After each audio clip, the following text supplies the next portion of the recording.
ये कहानी शुरू होती है मसूरी के जंगलों से, जहाँ आसमान में सिर्फ घनघोर काले बादल उड़ रहे थे। वहीं जंगल में एक लड़की अपने कुछ दोस्तों के साथ ट्रिप पर आई हुई थी। लड़की साथ में बैठी लड़की की दोस्त प्रीति ने लड़की की तरफ देखकर कहा, अवनी, तूने ये ठीक नहीं किया यार। तुझे अंकल आंटी को बताकर आना चाहिए था। अगर कुछ हो गया और अगर वह लोग परेशान हो गए तो तू कैसे करेगी।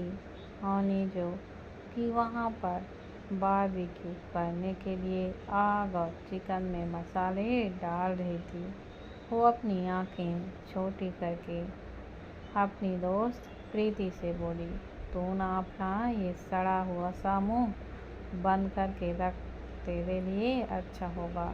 तू क्यों भला बीच में बोल रही है। अभी ट्रिप पर आए हैं यार, कम से कम इसे तो एंजॉय करने दे। जिंदगी पूरा झंड करके रखे हैं सब लोग ने। यहाँ मत जाओ, वहाँ मत जाओ, बताते भी नहीं हैं क्यों नहीं आना, क्यों नहीं जाना। बस नहीं मतलब नहीं, यह क्या होता है। और वैसे भी नीरू यानी अवनी के पापा सब संभाल लेगा, वह मुझसे बहुत प्यार करता है। काव्या, उनकी फ्रेंड जो वहाँ पर बैठी हुई थी, उसने अपनी आंखें छोटी करके अवनी से कहा, तुझे शर्म नहीं आती अपने पापा का नाम लेते हुए। काव्या की बात सुनकर अवनी बड़े ही नॉर्मल तरीके से बोली, इसमें शर्म की क्या बात है। मम्मी भी तो वैसे ही कहती है ना, इसलिए मैं भी कहती हूँ। बस बात ख़त्म। और वैसे भी जिसने किया शर्म उसके फूटे करम, इसलिए मैं शर्म नहीं करती। और तुम लोग बैठो, मैं अभी आती हूँ। उसके साथ आया उसका दोस्त चेतन अवनी को जाता हुआ देख कर बोला, अब तो इतने घनघोर काली रात में कहाँ जा रही है। कहीं चुड़ैल उड़ैल तो नहीं है ना जो शिकार में जा रही है। चेतन की बात सुनकर चेतन के साथ बैठा एक और दोस्त जय हंसते हुए अवनी और चेतन की तरफ देखकर बोला, अरे बिल्कुल सही कहा, देख रहा है ना इसकी काली गहरी आँखें, लाल लाल गाल और ऊपर से काली लिपस्टिक, घुंघराले काले बाल, ऊपर से बाली उम्र 21 साल। अपनी खूबसूरती को और बढ़ाने के लिए खून पीने जा रही होगी। अवनी उन दोनों को अपनी आंखें छोटी करके घूरते हुए उनसे बोली, तुम दोनों अपना ये गटर जैसे मुंह का गटर बंद करके रखो। अब क्या आदमी हल्का होने के लिए भी ना जाए। लघु शंकर के लिए जा रही हूँ भाई, अब क्या वहाँ भी ना जाऊँ। अवनी की बात सुनकर उसका बेस्ट फ्रेंड नितिन, जो कि उसका कज़न भी था, अवनी की बात सुनकर उसका फ्रेंड नितिन, जो उसका कज़न भी था, अवनी की तरफ देखकर बोला, जा मेरी शेरनी जा, वरना यहाँ पर तू बाढ़ ही ला देगी और हम लोगों को डूब के नहीं मरना, जा। नितिन की बात सुन के सभी दोस्त हंसते हैं, लेकिन अवनी सबको इग्नोर करके जंगल की तरफ चली जाती है। जब अवनी कैंप से थोड़ा दूर जाती है तब उसे किसी के खुसुर खुसुर आहट की आवाज़ सुनाई देती है। उन आवाज़ों को सुनकर अवनी खुद से बोली, ये कैसी खुसफुसाहट है और इस घने जंगल में। और फिर वो अपने मोबाइल को अपने पर्स से निकालती है और उसकी फ्लैश लाइट को ऑन कर उस तरफ बढ़ने लगती है। जब वो आग के पीछे जाती है तब उसे पता ही नहीं चलता कब वो अपना रास्ता भटक हो चुकी थी। तभी उस एक पहाड़ की चोटी नजर आती है। वहाँ पर कोई खड़ा था, उसकी पीठ उसकी तरफ थी। अवनी जोर से चिल्लाकर बोली, ओ हेलो मिस्टर, सुसाइड करना है तो जाओ कहीं और करो, यहाँ पर क्यों आए हो? और वैसे भी ज़िंदगी तो बड़ी प्यारी होती है, तुम्हें इतनी जल्दी मरने की कोई ज़रूरत नहीं है। कहते हुए पास जाने की कोशिश करती है कि तभी उसके सामने एक भेड़िया आ जाता है और उसे देखकर गुड़गुड़ाता है, जिसे देखकर औनी की जान उसके हलक में अटक जाती है और वो बहुत ज़ोर से चिल्लाती है आ। और जैसे ही भागने के लिए पीछे पलटती है तो देखती है कि पूरे भेड़ियों से घिर चुकी थी। औनी खुद से डर से कांपते हुए बोली, औनी बेटा, अब तो तू गई काम से और आ घर से भाग कर, अब तुझे कोई भी नहीं बचा सकता। महाकाल मेरी रक्षा करना और मैं आ रही हूँ आपके पास। ये कहकर अपनी आंखें बंद करके कस लेती है और जैसे एक भेड़िया उसकी तरफ बढ़ता है, पहाड़ की चोटी पर खड़ा लड़का उनके पास आते हुए रोबदार आवाज़ में बोला, रुक जाओ। जब औनी उस लड़के की भारी भरकम आवाज़ सुनती है तब वो अपनी एक आँख खोल लेती है। वो लड़का शान से चलते हुए उन भेड़ियों के पास आता है और जो भेड़िया भी औनी के पास आ रहा था उनके कान को पकड़कर उसे घूरते हुए गुस्से से बोला, क्यों, बहुत शौक चढ़ा है शिकार करने का? जिनके ऊपर करना है उन्हें तो छोड़ देते हो और इस मासूम बच्ची पर गुरूर कर रहे हो। यह क्या बात हुई? निकलो यहाँ से, मैं संभाल लूँगा इसे। औनी अपनी आंखें, मुंह, कान सब फाड़े उस लड़के को ही देख रही थी। लड़का औनी की तरफ देखकर सख्त आवाज़ में बोला, चले जाओ यहाँ से। और एक बात, अभी जो कुछ भी तुमने देखा उसके बारे में अगर तुमने किसी को भी बताया तो अपनी मौत को तुम खुद न्योता देना, इसमें मेरी कोई गलती नहीं। Get out. औनी लड़के का चेहरा नहीं देख पाती क्योंकि उसके बाल उसके कंधों तक आ रहे थे, जो कि उसके चेहरे को पूरी तरह से ढके हुए थे। औनी तुरंत वहाँ से 9-2-11 हो जाती है और वो भागते हुए अपने सीने पर हाथ रखकर कुछ देर राहत की सांस के लिए खड़ी होकर खुद से बोली, ये सब क्या था? क्या वह लड़का मोंगली था जो कि जानवरों के साथ रहता है, लेकिन उसने इतने अच्छे से हैंडल कैसे कर लिया? मैं उसका चेहरा देख नहीं पाई। ओह माय गॉड, मुझे जल्द से जल्द अपने दोस्तों के पास जाना होगा। ये कहकर औनी गिरते पड़ते उनके पास जाने लगती है। तभी उसके सामने काले रंग लॉन्ग जैकेट पहने कोई आदमी उसे पकड़ लेता है और अपनी लाल आंखों से उसे देखता है और उसके बालों को पकड़कर अपने पास खींचता है और अपने नुकीले दांत जैसे उसकी गर्दन पर गड़ाने वाला होता है कि औनी उसके सीने पर जोर से हाथ मारती है, जिससे वो आदमी हवा में उड़ जाता है। तभी उसे लगभग 20-50 घेर लेते हैं। औनी डरी सहमी सी खड़ी हुई थी। औनी सबकी तरफ देख कर डरी सहमी आवाज़ में बोली, देखो भैया, मुझे जाने दो। मैं तो यहाँ अपने दोस्तों के साथ आई थी।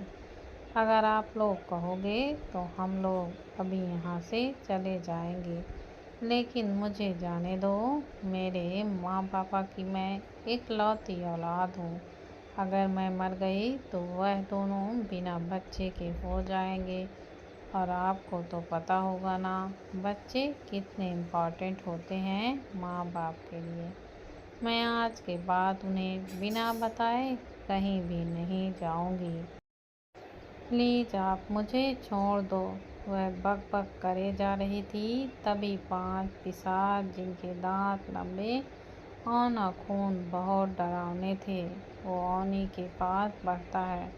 तभी वो लड़का जिसने कुछ देर पहले ओनी की जान बचाई थी, वो वहाँ पर आ जाता है और उनके सामने खड़े होकर उन सबको देखकर अपने दांत पीसते हुए सख्त आवाज़ में बोला, तुम सबकी इतनी हिम्मत कि बिना मेरी मर्जी के तुम एक इंसान के ऊपर हमला करोगे। तुम्हें इसकी आज़ादी किसने दिया? आपने आपको बहुत ताकतवर समझा या मेरा खौफ तुम्हारे अंदर से चला गया? उसे वहाँ देखकर वो सभी पिशाच डर से कांपने लगते हैं। तभी उनमें से एक पिशाच, जिसकी हालत थोड़ी खराब थी, वो धीरे से डरते हुए अपना सर झुकाकर उस लड़के से बोला, मास्टर, हमें खून की ज़रूरत है। अगर हमने इसे नहीं मारा तो हम मर जाएंगे। पिशाच की बात सुनकर लड़के ने अपनी आंखें छोटी करके अपने कदम उसकी तरफ बढ़ाते हुए कहा, तुम्हारी इतनी हिम्मत कि तुम मेरे सामने अपनी जुबान खोल सको। शायद तुम्हें मेरी बात को काटने की गुस्ताखी की सज़ा भुगतने वालों के बारे में नहीं पता है। और अगर इतने ही खून के प्यासे हो तो जाओ ना, जंगली जानवर का खून पियो, इसका क्यों पी रहे हो? तभी वहाँ 2 भेड़िए दौड़ते हुए आते हैं और उनके अगल बगल निशानी रूप में खड़े हो जाते हैं, जो देख कर ओनी लगभग बेहोश होकर वहीं ही गिर जाती है। उन 2 भेड़िए लड़के में से एक लड़का अपने सामने खड़े लड़के की तरफ देखकर धीरे से बोला, वेद, इस लड़की का क्या करना है? इसने हमारी असलियत देख ली है और हम निर्दोषों पर कभी भी अत्याचार नहीं करते। मुझे किसी की मौत से फर्क नहीं पड़ता। इसे तुम मौत के घाट उतार दो। वेद ने बिना किसी भाव के जवाब दिया। वेद की ये बात सुनकर वो लड़का उसकी तरफ देखकर धीरे से बोला, हम उसकी याददाश्त भी तो मिटा सकते हैं ना वेद?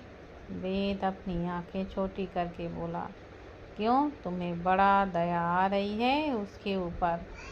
लड़का वेद की तरफ घूर के देखता है, फिर ओनी की तरफ देखते हुए बोला, दया नहीं आ रही है और दया हमारी डिक्शनरी पर भी नहीं है।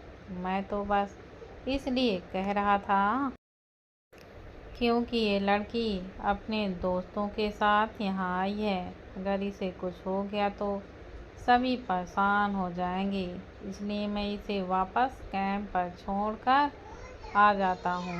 वेद अपनी पीली आंखों से उसे घूरते हुए अपने दांतों को पीसते हुए बोला, क्या सच में तुम्हें सिर्फ फिक्र है या तुम्हारी हवस इसे देख कर बढ़ रही है? लड़का नज़र चुराते हुए धीरे से बोला, यार, तुम जब देखो यही कहते हो, कितनी प्यारी है ये लड़की और हमसे कितनी छोटी भी। इसे ऐसे मुझे सूट नहीं करते हैं, तुम्हें करते हैं। उस लड़के की बात सुनकर वेद एक आईब्रोज ऊपर कर कड़वाहट के साथ डेविल स्माइल करते हुए उस लड़के से बोला, तुम्हें नहीं लगता भी कि तुम कुछ ज़्यादा ही बोल रहे हो? अगर किसी भी तरह की दिक्कत होगी तो मैं तुम्हें छोड़ूंगा नहीं। फिर वेद पिशाचों की तरफ देख कर बोला, और तुम्हें पता है मैं कौन हूँ? मैं चाहूँ तो तुम सबको अभी मैं मौत के घाट उतार दूँ कि तुम कभी भी मेरे सामने खड़े होने की कोशिश करोगे।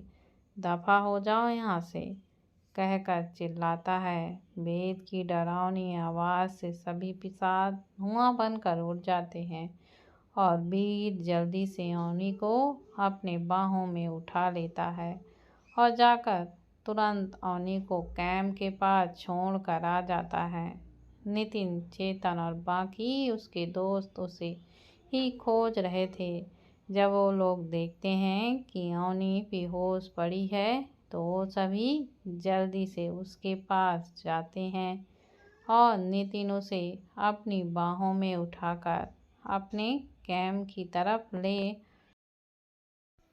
ले जाता है और उसके चेहरे पर पानी डालता है।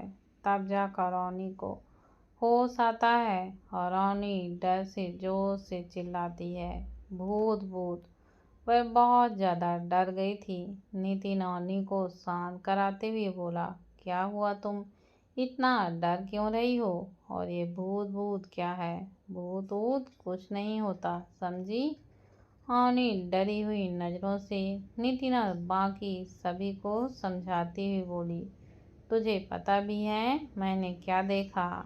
जो मैंने बुक्स में पढ़ी थी कि पिशाच और वेयरवुल्फ होते हैं, मैंने वैसे लोग देखे हैं, तुझे पता है। और आज तो मैं मरते मरते बची हूँ।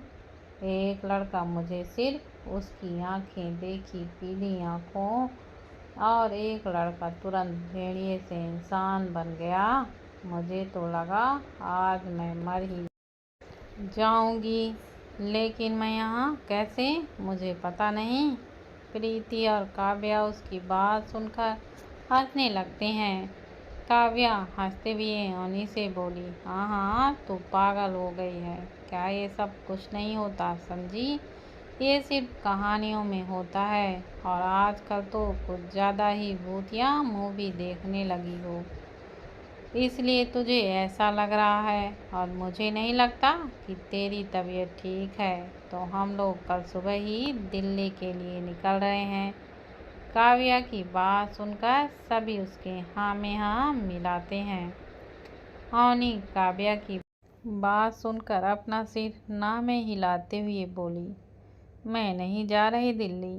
नितिन अवनी को देखकर अवनी से एरोगेट आवाज़ में बोला, मैंने अंकल और आंटी को कॉल करके बता दिया है कि हम लोग कल दिल्ली आ रहे हैं, इसलिए कोई भी नाटक मत कर। और तू शायद थक गई है, जा सो जा, तेरे पैर में चोट लगी है। नीति के कहने पर अवनी देखती है तो उसका पैर पूरी तरीके से दौड़ने के कारण छिल गया था, जिसे देखकर वो दर्द से कराहट उठती है। फिर अपने दोस्तों की तरफ दर्द भरी नज़रों से देखते हुए धीरे से वो बोली, आह, दर्द हो रहा है। अवनी की नौटंकी देखकर सभी उसे घूर कर देखते हैं। अवनी अपने आप को घूरता हुआ पाकर अपना मुंह बनाते हुए खड़े होते हुए बोली, बस यार, घूरना बंद करो, जा रही हूँ। यह कहकर वो कैंप के अंदर ब्लैंकेट ओढ़कर सो जाती है।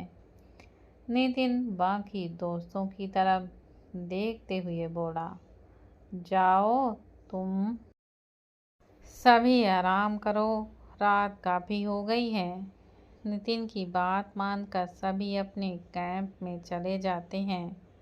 नितिन सभी के जाते ही अपना फ़ोन निकालकर किसी को कॉल करके समझाते हुए बोला, मसूरी में अवनी ने उन लोगों को देखा है, लगता है वो सब वापस आ रहे हैं और अवनी की जान को खतरा है। नितिन की बात सुनकर दूसरी तरफ जो आदमी था वो फिक्रमंद आवाज़ में बोला, अवनी का ख्याल रखना और जितना जल्दी हो सके वापस आ जाओ। मैं नहीं चाहता मेरी बेटी की जान को मेरे कारण खतरा हो, कहकर कॉल कट कर देता है। दोस्तों, अगर आप ज़्यादा से ज़्यादा कमेंट करेंगे तभी यह कहानी हो जाएगी। तो प्लीज़, अगर आप लोगों को कहानी अच्छी लगती हो तो ज़्यादा से ज़्यादा कमेंट करें। धन्यवाद दोस्तों।